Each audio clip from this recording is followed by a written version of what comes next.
Moses and the Plagues of Egypt, Part 1. God told Moses and Aaron to go down to the river Nile, where Pharaoh went in the morning.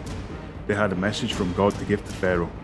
"Let my people go, so that they may worship me in the wilderness." Pharaoh refused. So Aaron did what God had instructed and struck the river Nile with his staff. The water was changed to blood. Fish died. The Egyptians could not drink the water, and the river smelled. Pharaoh's magicians did the same thing by their secret arts. Pharaoh refused to obey God and turned and went back to the palace. 7 days later, God told Moses to tell Aaron to stretch his staff over the streams, canals, and ponds to make frogs come out into the land. Pharaoh's magicians used their secret arts and were able to do the same. Frogs were everywhere, and Pharaoh summoned Moses and Aaron.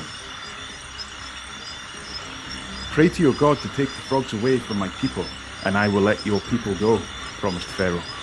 Moses replied, "So you will know there is no one like God. The frogs will leave you and your houses tomorrow." Moses prayed to God, and he answered. Frogs died in the houses, courtyards, and fields.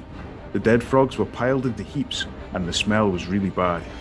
Pharaoh, however, broke his promise and refused to let the Hebrews go and worship God in the wilderness.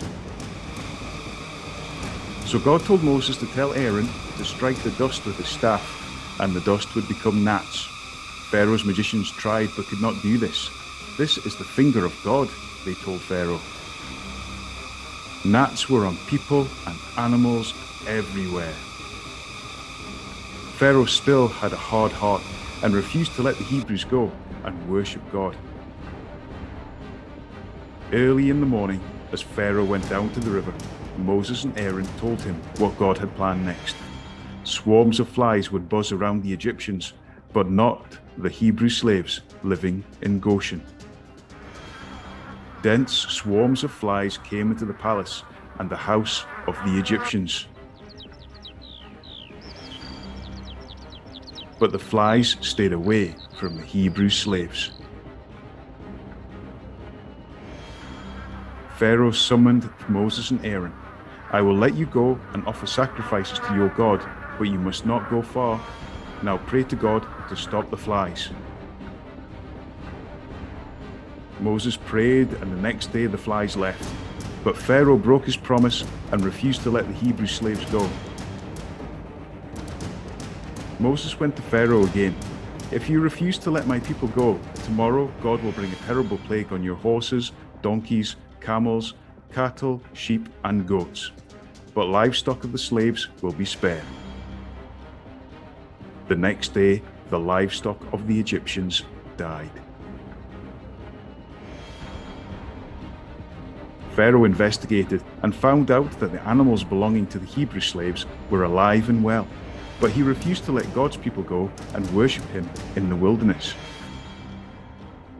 Moses took soot from a furnace and threw it into the air in front of Pharaoh. God says this soot will become a fine dust, and people and animals will get festering boils. Pharaoh's magicians could not stand before Moses because of the boils that broke out on them and the Egyptians, but Pharaoh still refused to let God's people go. God sent Moses to tell Pharaoh that he was going to show his power by sending the worst hailstorm Egypt had ever had. Anyone not sheltering inside would be risking their life. The officials of Pharaoh who feared God brought their families and animals indoors, but those who ignored God and stayed outside. When Moses raised his staff, the worst storm anyone had ever seen blew up. Lightning filled the skies and large hailstones came pounding down. Those caught outside were killed, but the storm did not hit the slaves living in Goshen. "I have sinned. The Lord is right," Pharaoh told Moses. "I will let you go." Moses went out of the city and spread out his hands to God. The thunder and hail stopped. Pharaoh, however, then changed his mind and stubbornly refused to let God's people go. He thought he could defy God, but God was not finished with him yet.